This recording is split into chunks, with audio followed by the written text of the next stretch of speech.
Well, hello, hello. Hello, hello. Welcome to episode 19 of Let's Talk. Welcome. Now, do you want to stop that Well, share hello, screen so we can hello. see us? Hello, There we hello. go. Welcome to episode Uh, 19 of well, I Let's have to apologize straight up before we even dive in today because I'm in Thailand and my Wi-Fi is not working. So we've had some technical glitches, but here we are. Here we are. And again, sorry to our viewers that this is will be shown not live today due to some technical difficulties, but we hope that you will enjoy our conversation today. Yeah. So hello, everybody. I'm Leanne. And I am Jason, and this is Let's Talk. So, as usual, this is a space where no topic is off limits. We'll be discussing things from well-being to resilience, leadership, money, relationships, mindset, and so much more. And here at Let's Talk, we bring different perspectives, real stories, definitely honest conversations, because the things we don't often talk about are the things that often that matter the most that we do need to talk about. Yeah.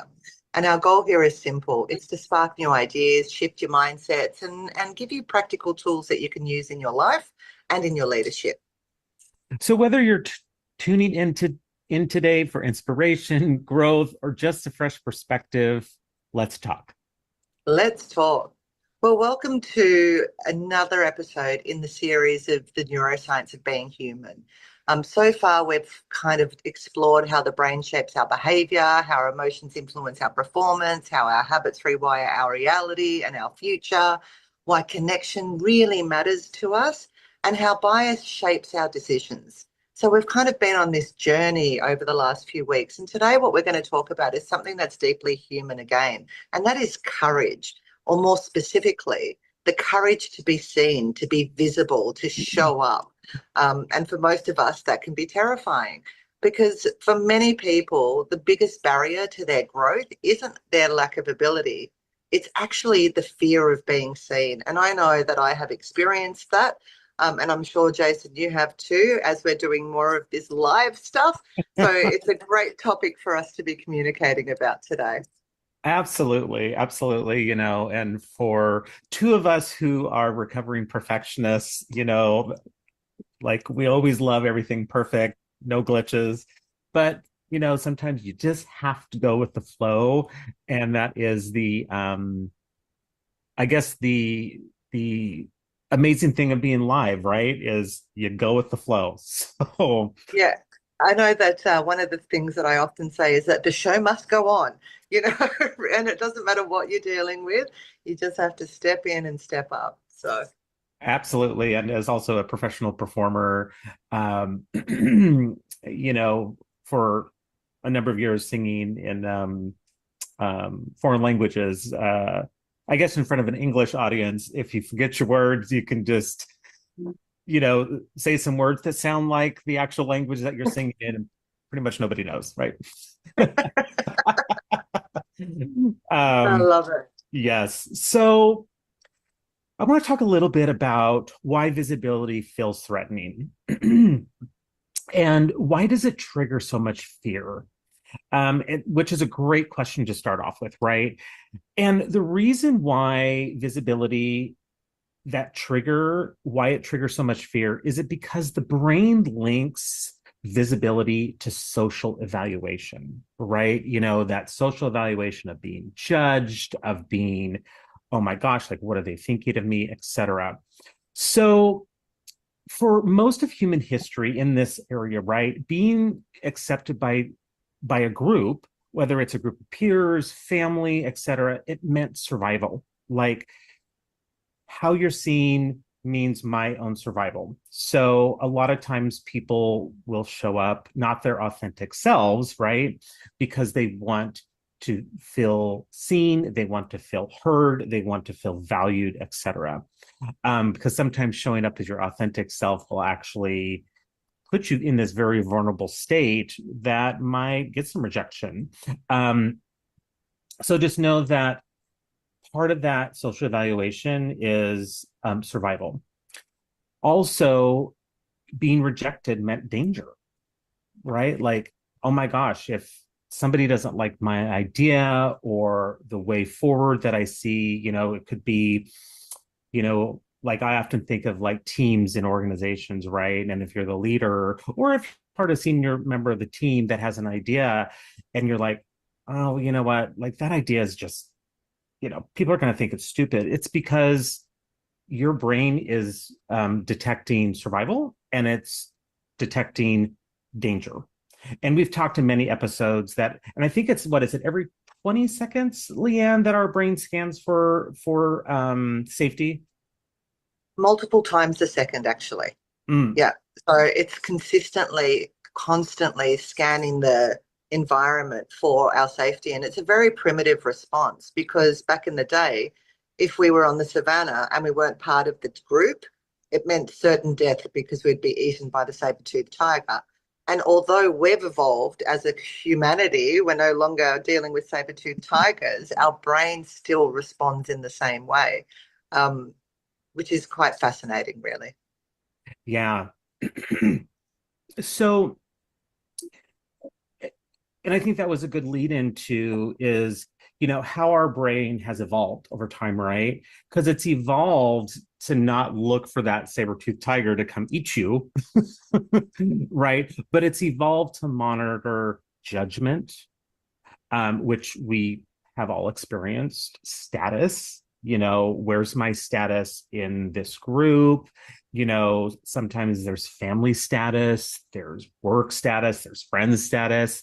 So it's monitoring to monitor judgment, status, belonging. Belonging is very important because you feel like, and sometimes we tweak ourselves in inauthentic ways to actually belong to a group. Um, so those are some of the modern day ways that are where our brain has evolved in the area of monitoring. So Yeah. even today, speaking up in a meeting, sharing ideas, or showing up publicly can activate that same threat system. And I'm sorry, Leanne, I think you were going to say something right as I started that sentence. Yeah, I just wanted to double click on the status thing. We're consistently checking where do we fit in the pecking order. And the Mm-hmm. closer to the top we are, the more chance of survival we have, right? Because you get more resources, more opportunities, more food if we were back in the savannah. And the lower down the pecking order we are, the more risk we have of not surviving or being kicked out of not belonging. So this status thing is a really interesting one because we don't like the language of status. We kind of think that it's egoic. But if we're Mm-hmm. not, if we don't have status, then we're definitely out. And out means certain death. So we want to have status, and the higher, the better. Yeah, yeah. And it just brings me to think about, right, like just everything that's going on globally with, you know, from politically to all the wars and just like now different countries like Australia is actually being involved, which you I don't think in my adult lifetime I have ever heard of Australia being involved in, even from an asylum point of view. But it just makes me think, like, in that status category, like all these world leaders have such an ego around status and where do they fit in the pecking order. Yeah, So I think that absolutely. status thing is very current and on display in a global way. Yeah.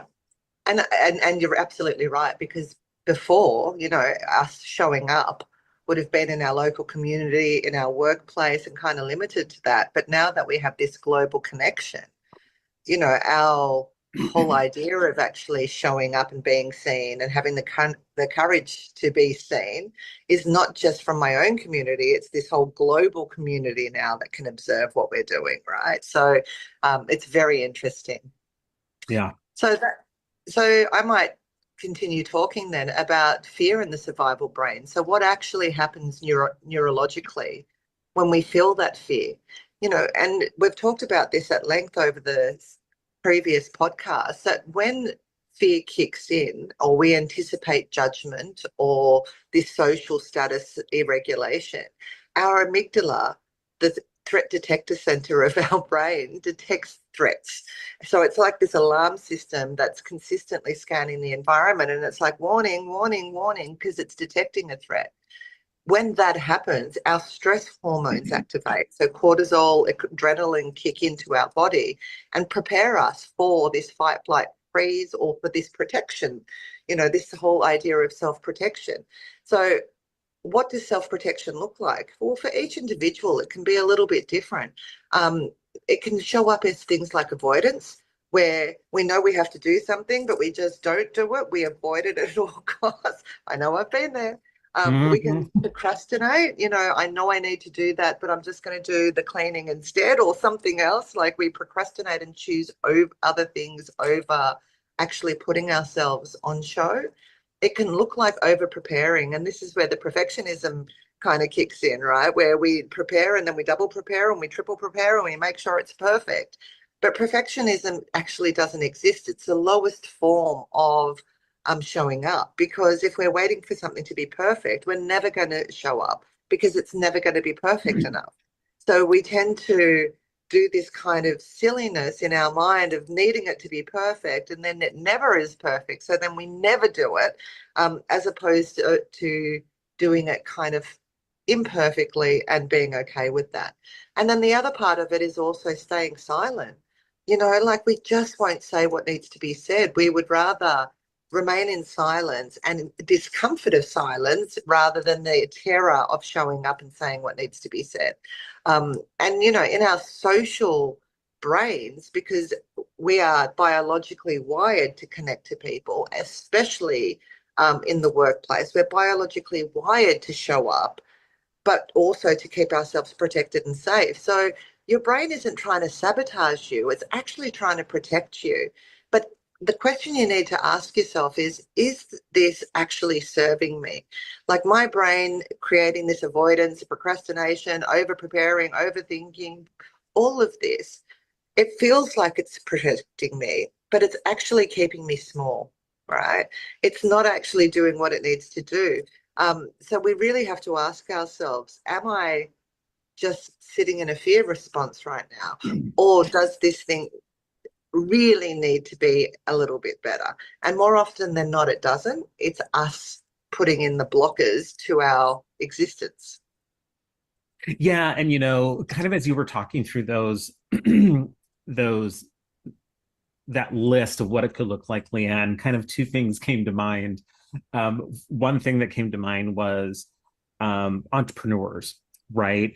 And getting, especially entrepreneurs who are like kind of trying to launch new ventures or new products or new services or collaborations or whatever, that I kind like when you were talking about the avoidance, the procrastination, over preparing, it just brought to light that I think these are some of the areas where entrepreneurs who are trying to launch new stuff get stuck, Yeah, because they absolutely. want it to be perfect going out the door, Yeah, because of that. How am I being seen visibly, right? yeah, Like, is going out the door kind of three-fourths? Is it going to taint my brand or the collaboration of brands that are launching whatever collaboration or initiative, right?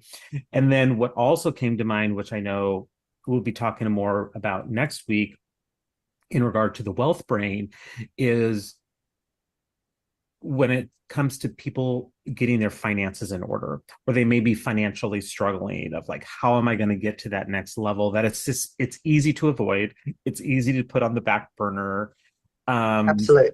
because I don't want to think about it. Like, I don't want to think Yeah, about that I only have $500 left on my bank account. yeah.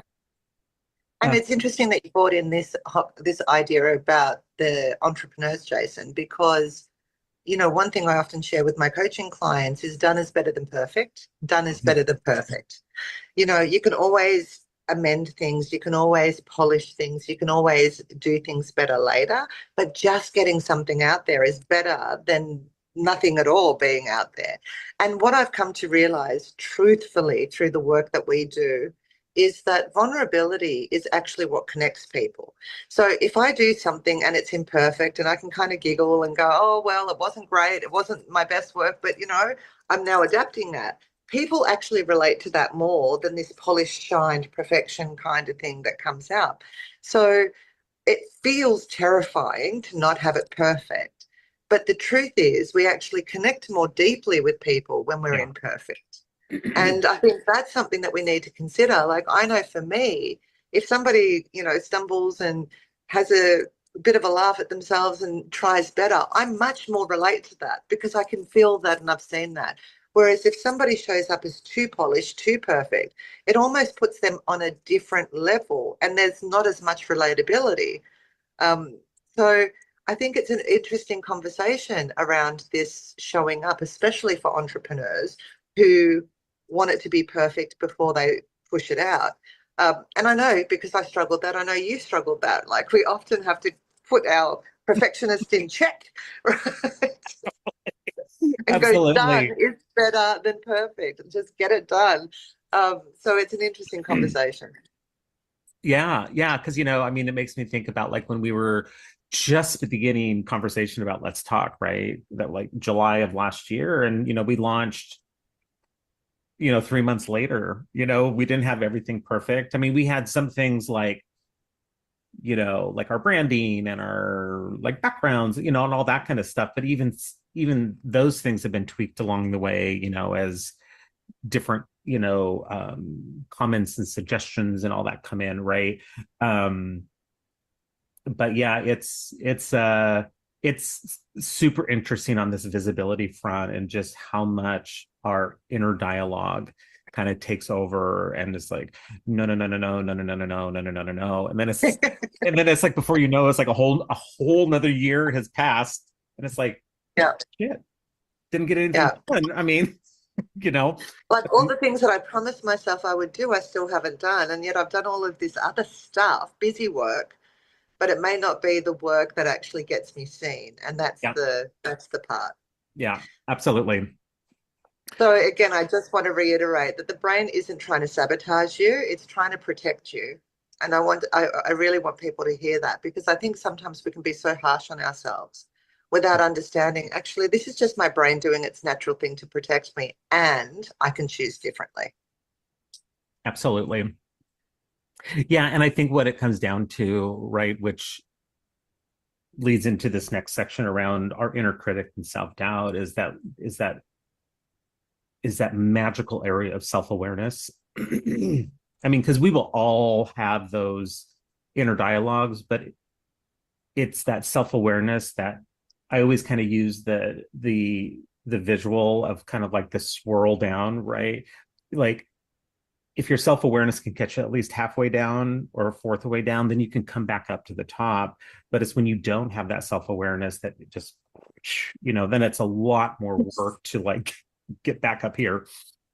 Totally, totally. You and I both agree on the fact that self-awareness is one of the key skills that we can have as humans, but as leaders. Yeah, Without it, we're fumbling our way through it. At least with self-awareness, we can see the key is not to beat yourself up, yeah, absolutely, 100%. because it's easy for your self-awareness to go, oh, look at this, and then you end up in a different tailspin because then I've got to beat myself up because I wasn't perfect or I screwed this up or whatever the case may be. So self-awareness is a big part of it. And then self-compassion, I think, has to go alongside that. Yeah, Because without the compassion to self, we're harsher on ourselves than anybody else. Like we really are. yeah, Um, so self-awareness and self-compassion really are the two greatest skills we can have. yeah. And it takes, some courage to like lean into those and Yeah. not have your ego around like, oh, that's just fluff over here. No, it's actually the ingredients that you need to help you over here. Yeah. Yeah. So, which I know we could have a whole episode on self-awareness, which we probably will sometime in the future. Um, so next we want to talk about this area of our inner critic and self-doubt, which I always find fascinating. So in this area, many people describe an inner voice telling them they're not ready. So Leanne and I like to call this our itty bitty shitty committee, right? This itty bitty shitty committee is going to have all your players. I like to use the visual of like a theater Whole stage committee. committee. Like all of them are on the theater stage. And then it comes down to that self-awareness and that self-compassion and all that to say, okay, these four need to go over here on stage right because we don't need you right now. um, so just remember, we all as human beings have our itty bitty shitty committee. You're not going to be able to get rid of it. Um, there's ways to help, I think, manage it and to help it do a better job for you in assisting you. Because what this voice is often telling the brain is to prevent social risk. And, I mean,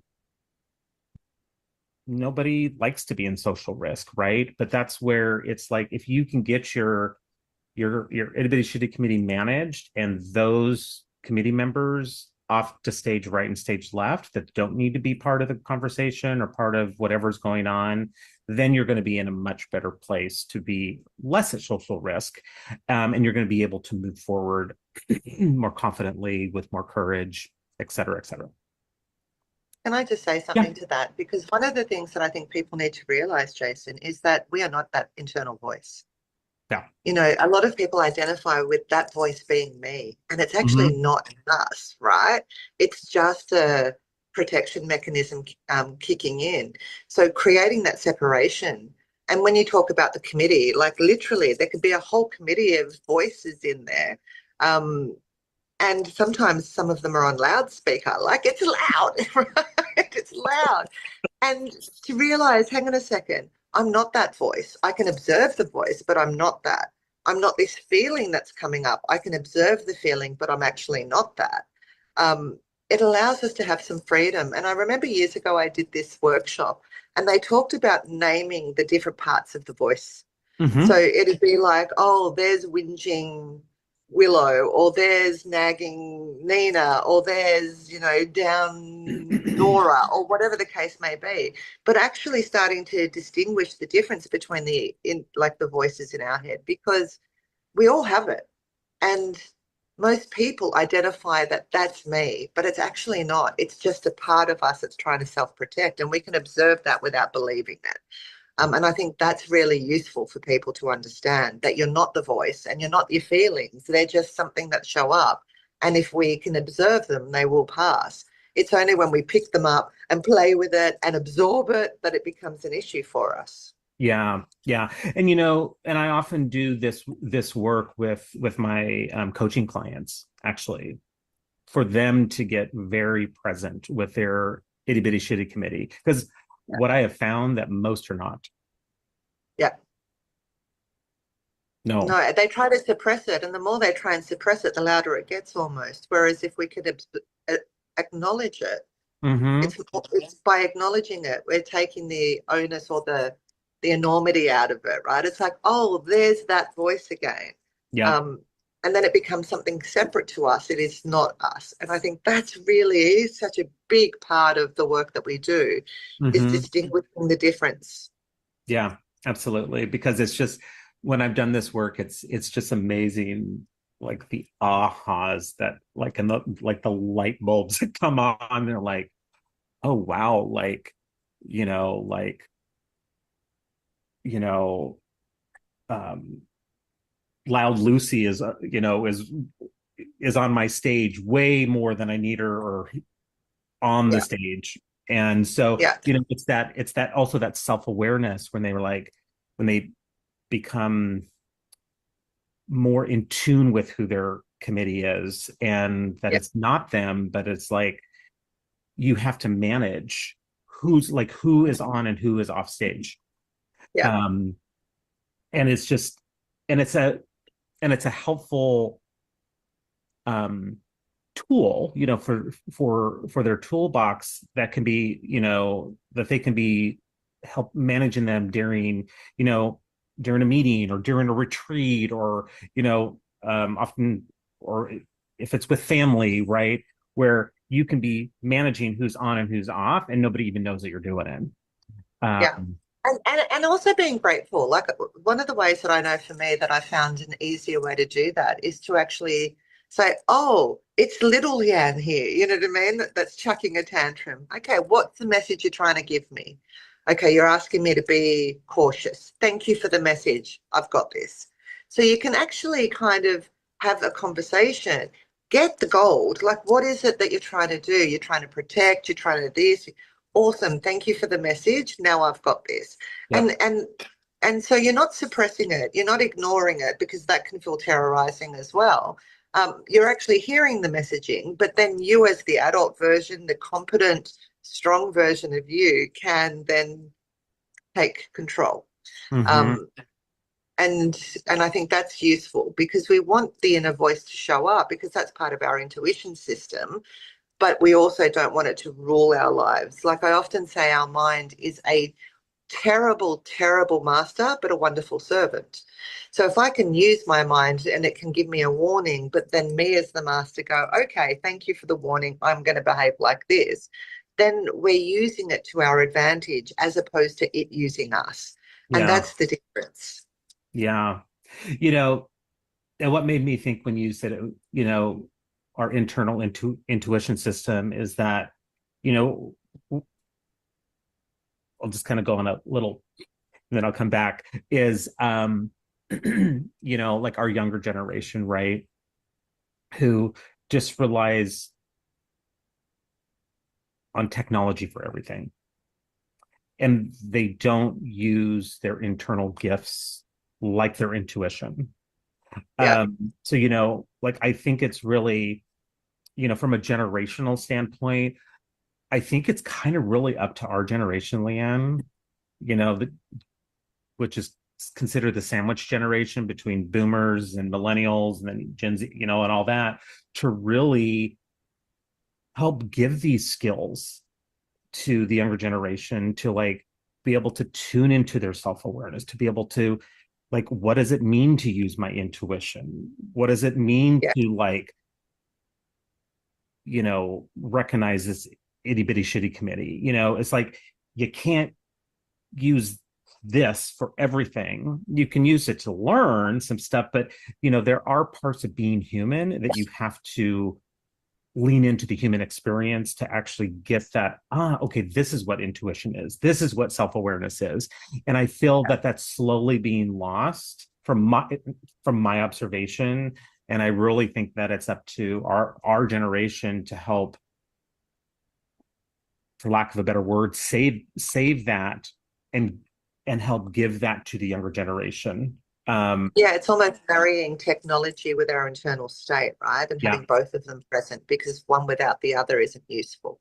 And we Yeah. saw that last week when we looked at cognitive bias and the algorithms and all of that sort of stuff. If we don't have our own intuition and our own gut instinct, um, then we're swayed by the external world. So there is a inner knowing that we need to have and also use what's around us. And Yeah. again, wonderful master, a wonderful servant, terrible master, Yeah. right?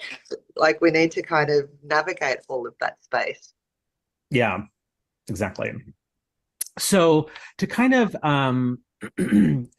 close up this area that around our inner critic and self-doubt, um, some of the common fear patterns that this voice often kind of ignites within us are the questions around, well, what if I get this wrong? What are people going to think? I'm not good enough yet. And where these questions come from, these fear patterns come from, are often from past criticism. You know, we talked a bit about that last week. Comparison. You know, I mean, we are in a, and I think this is a negative thing of technology. And I am a big technology fan, but I think one thing technology has created is comparison, comparison, comparison, comparison, especially with social media. um, you know, and we're almost in comparison overload almost. And which we could do a whole like a whole podcast episode on these, where these thoughts come from. And also identity narratives. Because when the brain stores emotional memories very strongly, visibility arises. The brain retrieves those old experiences. And so that's going to Yeah, become part of the narrative. absolutely. And anything that we've had big emotional weight with will Mm-hmm. stay in our memory longer. So, we can remember things that have big emotional attachments. And it's usually because our brain has a negative bias, it's always looking for what's in the threat in order to keep us alive. These negative narratives come up very much more often than, oh, good job, you did good. So we really have to be mindful that our emotional memories are the ones that are going to keep showing up in the back of our mind, these old experiences, which may not be relative today, but the fear is based on the past experience. And we kind of look to the past to dictate our future unless you've got self-awareness. Yeah. Um, rather than looking in the revision mirror, we've got to kind of be mindful, learn through our experiences, good, bad, and ugly, and then choose something different in the future. So we're not retrieving um, those old voices, and they don't keep coming up and controlling us. Yeah. And I think that what you just said, Leanne, like mirrors perfectly back to, I believe it was episode 17 on the social brain. Yeah, Around, when we talked about social pain versus physical pain, that the yeah. physical pain, will last for a day or two, maybe three, right? But that social pain um lasts so much Feel longer, stronger. feels stronger. And it's that residue that just Yeah, doesn't quite fully leave. I mean, it's just, you know, like I think back about conversations that I've had with different like friends of mine, and it's like they keep rehashing. I mean, to a present experience, but it was an old emotional pain that they were dealing with that brings, it brings it to the forefront. And, sometimes as the listener, right? Sometimes I'm just like, let it go. yeah, yeah. But the pull is so strong and the emotional pain was so strong, it's hard to let it go. It almost is, it's kind of embedded into our wiring and our DNA. So it takes courage to actually look at that and go, yeah, that happened in the past. And Mm-hmm. I learned from that. And we don't Mm-hmm. need to do it in the future, right? Yeah. And I think we've spoken to this before. A lot of people will hide those things. And in organizations, we can't have people hiding mistakes. We need to learn through our mistakes in order to not you know, redo it over and over again. But that fear comes up of shame, of I'll be on the outer, so I'm going to hide it instead of actually own it. Um, which, yeah, is another whole big conversation that we could have around showing up, right? A whole big conversation because it feels unsafe to own our mistakes. It's much easier to deny, deflect, all of these other things in order to keep us safe. But that then breaks that social connection. Um, it breaks our ability to be able to connect to ourselves and to others. So I just wanted to say that because if we keep dismissing ourselves as much as we dismiss the other stuff, um, we're not going to be able to tune into our body sensation. We're not going to be able to check in. We're not going to be able to do the work. So, Right. yeah, yeah, And, Leanne, just one little last thing before you dive into this next section, like around this social pain, right? In my own observance that I've seen in others, like in conversation, like when that emotional pain is coming up, or even within myself too, when that is attached to a relationship, whether it's a romantic relationship, friendship, family member, etc. It seems like, I mean, I don't want to say there's different levels of emotional pain, there probably are, but it's just like I find that when it's attached to another human, Even bigger. it's bigger. Yeah. It's like almost like there's a sense of betrayal like in there that happened. And it's like, and it's that internal question that this like, well, why did that happen to me? Why did they do that to me? Et cetera, et cetera. And it's always easy. And I forget which episode it was in, but it was in one of our well-being episodes, right? It's like, um, there's a responsibility on both individuals' parts, right? Like, I mean, I remember when you're like, lift the rug, there's, where's my responsibility in it, right? But and then there's the other person's responsibility, but you can only control your own responsibility in it. But I just wanted to bring up that point that I've seen an elevated level of emotional pain when it is attributed to another human. Yeah, absolutely. Absolutely. I would agree with that because our deepest fear is I'm not enough and I won't be loved. Right. Our deepest, deepest, deepest in our core fear, that's what shows up for people. And when we're in relationship to somebody, then that fear shows up even more, right? Because all of a sudden we're putting so much weight on them. And it doesn't matter what they say or do, we take things personally because of our narrative. And they're just doing them. And yet we personalize it. And I think if we can learn to just go, oh, their way is not my way, it's all good. I don't have to personalize. I Yeah. don't have to make up the stories. I don't have to think, oh, what they actually meant was this.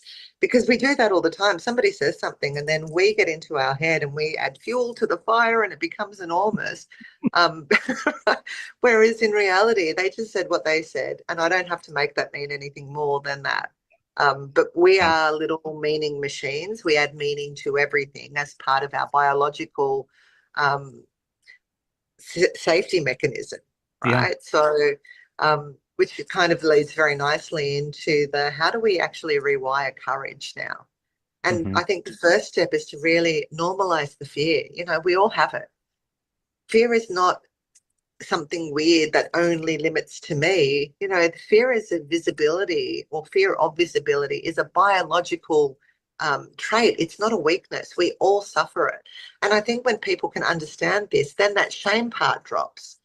We can actually lean into the vulnerability a little bit and go, oh, well, I'm a bit nervous about this. And if we did that and we were open, we would realize that everybody suffers the same thing. So no need to feel shame. This is just a human experience that we're experiencing. Mm-hmm. And the more we practice it, the better, right? But in order to kind of navigate the terrain when we're in that, okay, well, fear is normal, but I still have to regulate my nervous system, which is the next point. Before courage comes, we have to have regulation. And we've got to be able to turn the dial down on all the things that are happening in our mind and our body. If you've got that heart palpitating, if your palms are getting all sweaty, like it shows up in different ways. Whatever it is for you, being able to regulate yourself through that so then you can stand in courage. And, we've given great tools around this already. Box breathing to me is the number one and the easiest and the bestest because I can do it anywhere. I don't need a particular tool. All I need to do is breathe and count. Breathe Right. and count. I Totally. can do that anywhere. And I can do it with my eyes open or my eyes closed, but breathe and count. I can do that everywhere and anywhere. So that box breathing to calm that parasympathetic nervous system, to turn down the alarm, the warning siren, can be very useful. Grounding yourself is another way. Literally feel your feet on the floor, your butt on the chair, like actually grounding. I personally love walking around barefoot in my home for that reason, because I've always got my feet on the ground and I can, if I choose to stand with my feet even an inch wider than I normally would, that helps me to feel even more grounded. So ground yourself and then, slowing the moment. We talked about this actually a lot in bias, that it happens when we're under pressure and, having to make decisions quickly. But if we can slow the moment, and actually slow our breathing, ground ourselves, then we can feel much more calm. And then when the body feels calm, the brain then returns to calmness as well. So it's shifting that physical state in order to manage that mental state. So I think if we can learn to regulate the nervous system as step two, or I actually think that should be the number one thing we learn in schools, but let's not go there because I think that uh, could be another whole series. Can I just put one little tidbit in there too? Please. That, if you have, and it's all right, because like you can do box breathing, like in meetings, you Anywhere, know, everywhere. anywhere, right? But one thing I was going to say is that if you're in a space where you can add a little of relaxing music too, Yeah, and I mean, you can find anything on YouTube. Um, yeah. and putting in that calm, stress relief, whatever you're feeling, to add to these grounding tools that Leeanne was talking about, it's amazing on how much more kind of deeper it lands. Yeah, Um, and so I just wanted to put that little tidbit in about the importance of music and how that can actually enhance the breathing and grounding, etc. absolutely. And the other one is the sense of smell. The sense of smell cuts through our neural pathways really quickly. So if you've got an essential oil or a candle or a something, that also will take you deeper quicker because it cuts through. So I would agree with that. Thank you, Jason. And I actually And did then, both of those today. yeah. So we've got to normalize the fear. We've got to regulate the nervous system. The next thing that we can do is actually take small visibility steps, like tiny little steps, like the brain learns safety through exposure and repetition. We learn everything through exposure and repetition. So, you know, even if it's something really small, it might be, speak up at least once in the meeting or share a thought publicly when normally I would kind of get tongue tied or express an idea to a group that I might not necessarily normally do, right? So just those small steps, um, small steps towards visibility will help build the muscle, and then we'll feel less exposed when we have to do bigger pieces. So take small steps. And then the last part, which I think is really important, is if we can anchor to a purpose. Purpose reduces fear. And the reason purpose reduces fear is because we're thinking about something bigger than ourselves. So normally fear comes in when we're thinking about ourselves. Why, how am I going to look? What am I doing? What is it about me? Blah, blah, blah. Like it's all about me, I.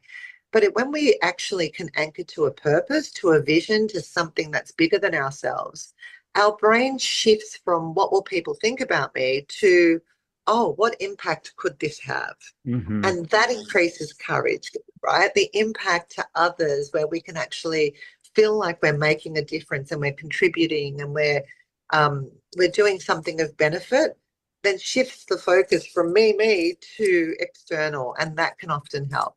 So 4 steps: understand that fear is normal, regulate yourself, really make sure you do.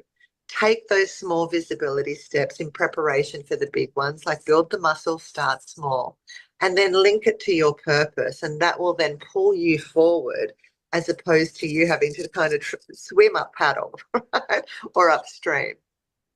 Yeah, and this last thing about purpose, Leanne, what came to mind when you were talking about that, and I'm sure you've seen this many, many times as well, but I often see where individuals struggle with this um, when they retire Yeah, and going into a new phase of life of like, well, now what? Like, um, like what's my new purpose? And how am I going to be? I used to be this big C-suite executive or SVP or whatever, the status. Now what are people going to think about me? Right? Like what impact am I going to have to the world? yeah, So I often find that there's a whole kind of reevaluation around one's purpose when they go through, and I've seen it probably the most when individuals go from what they've always known is full-time work and all that goes with that into the next phase of life. And it's just kind of like, Yeah. well, help. Yeah, absolutely. Because how they've identified themselves is no longer present. And then who am I without that identity, right? I often see it also happen in empty nesting, when a mother has dedicated her Mm-hmm. life to her kids, and then all of a sudden the kids move out. And it's like, well, now who am I? What am I? What do I do? And we can have the itty bitty shitty kick in at that point around, our worth and a whole lot of stuff. So we really do need to find a new purpose. Yeah. Um, and whatever that is, right? And hopefully it's not following your children to where they're moving to in other countries. It's giving them the space to leave home, but also to find something that you can lean into that gives us that sense of contribution. Yeah. Because if we're not growing and we're not contributing, we're kind of dying, right?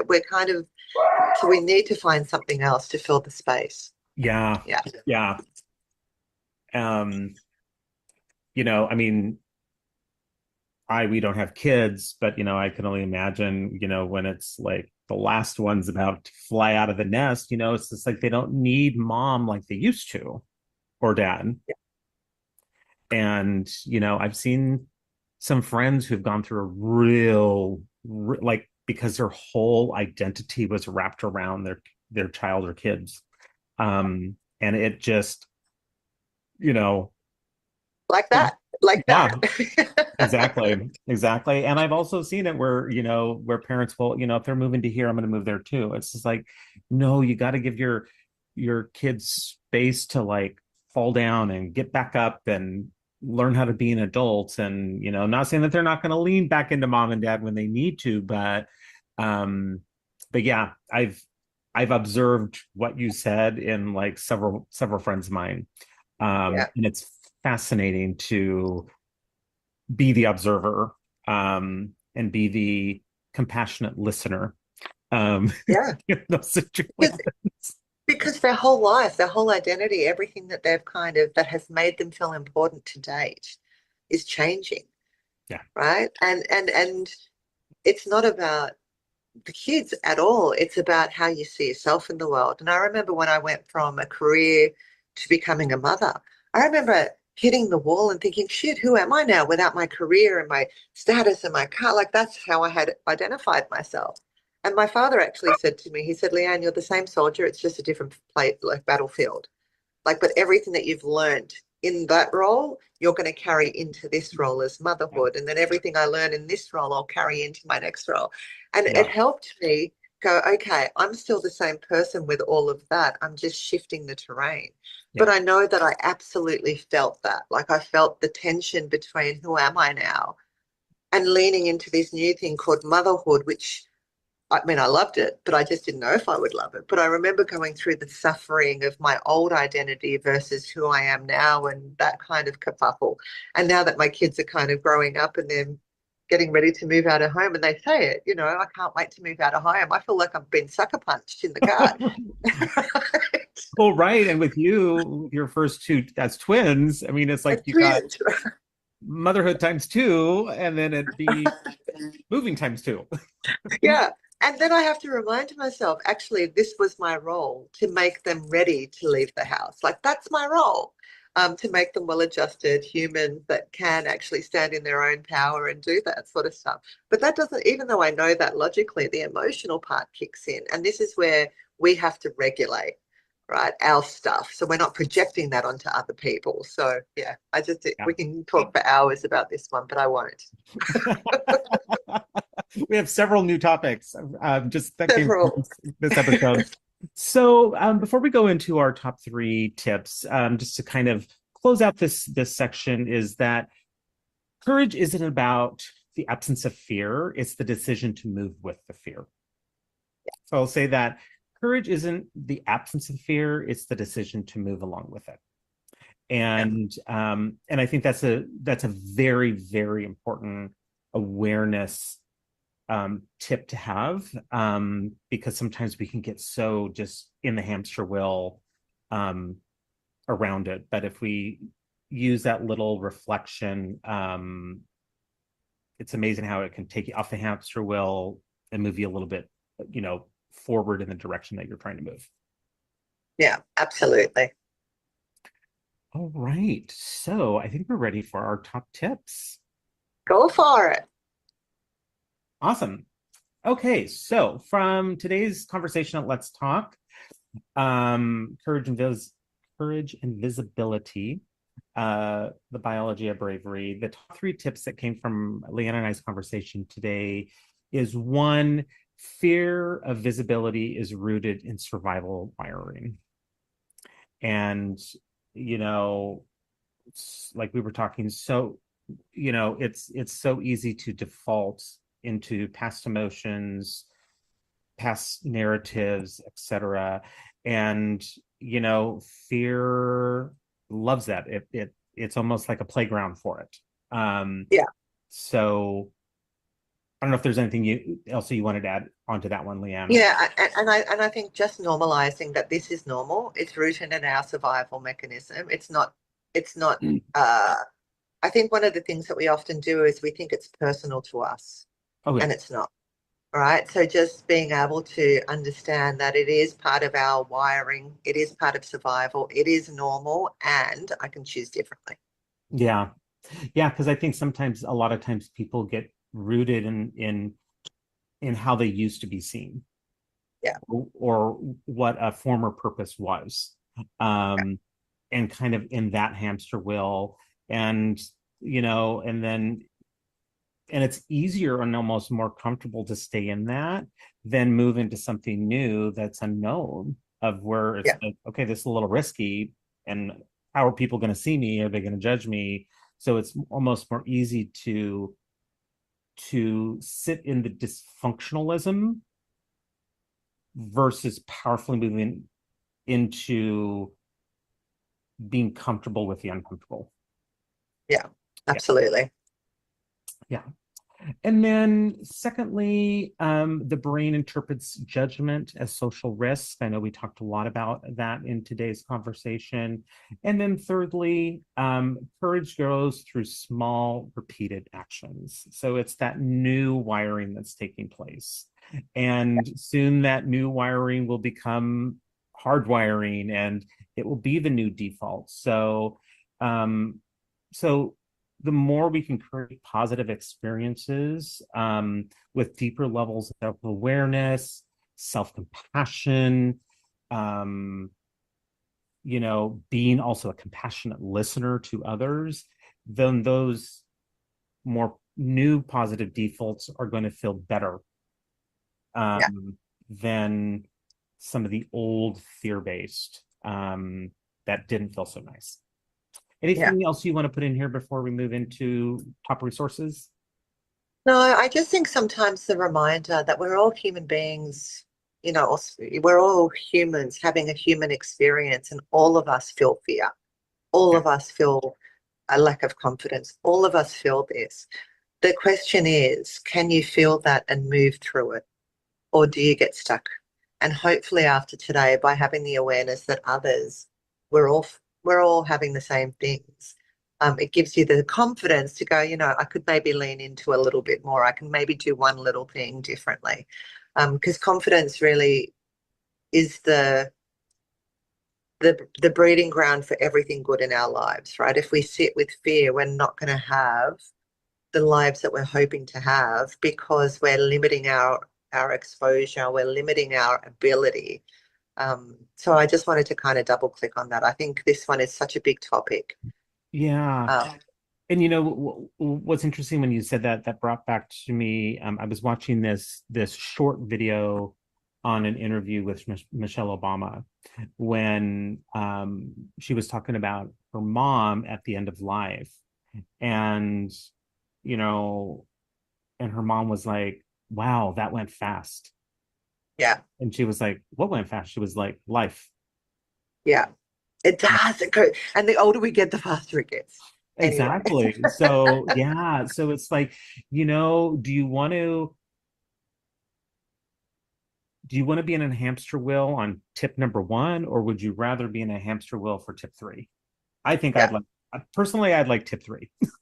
yeah, me too, me too. Yeah. which leads us to some resources that we have that really speak to this topic. The first one is The Confident Code by Katty Kay and Claire Simpson, or Shipman, I should say. And this kind of explores the science behind confidence and the strong link to risk taking and taking action and doing what we need to take. So it's a really good book to help to break down what confidence is and then rebuild it. So I think it's useful. The second one is an old favorite of mine. I've recommended it to many people over the years. Feel the fear and do it anyway. And it's not to get rid of the fear. That's not what it's about. It's about reinforcing courage as behavior, um, with fear present, not in the absence of fear. So again, it's a great book. It's accessible to a broad audience, but it really helps us to understand that the fear is there, but I can still do it anyway. So I think it's a classic. It's a great book. If you haven't read it, definitely read it.